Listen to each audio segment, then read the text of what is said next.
This is the video game Kingdoms and Castles, how to play Kingdoms and Castles.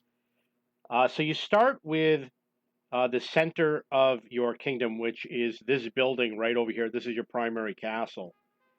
And it's a city builder game, which means you're going to build houses, you're going to build food production, you're going to mine raw materials, and there is an added feature where there is a combat element to the game where you're going to build military units and you will have to defend against invading Vikings and dragons.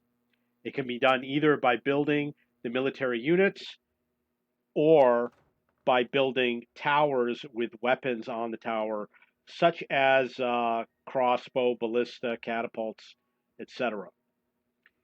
It's not it's not an advanced game. It doesn't have an advanced production chain.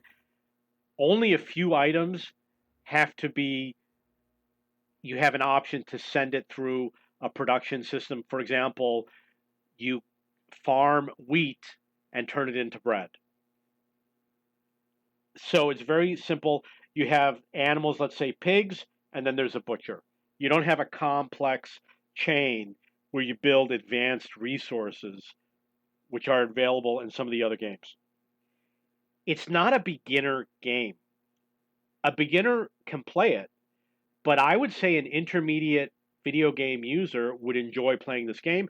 I have been playing video games since the 1970s. The first game I ever played was Pong, and I played, every city builder game, SimCity from the 1980s. This is a well done game. The only thing that I think is lacking in this game is that the map is not very large. I'll show you how large the map is. That's pretty much it. I mean, you're seeing the map right there. So it doesn't have a huge map. That's a problem with 3D games with graphics cards. They don't make huge maps. There's other games that you might enjoy, like Banished. I prefer Banished because Banished has larger maps.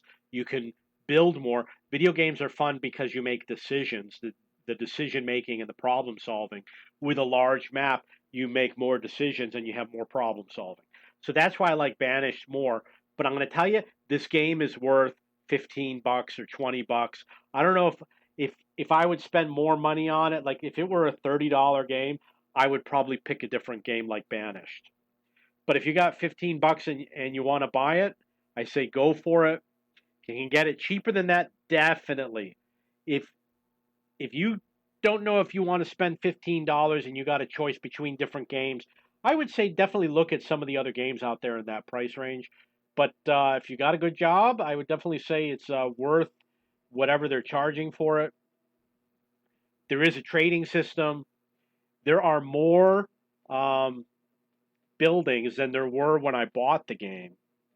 I don't recall it having the butcher, for example, or necessarily. I don't remember a lot of these things like the cathedral, maybe like the arena. I don't remember that being in the original or the theater.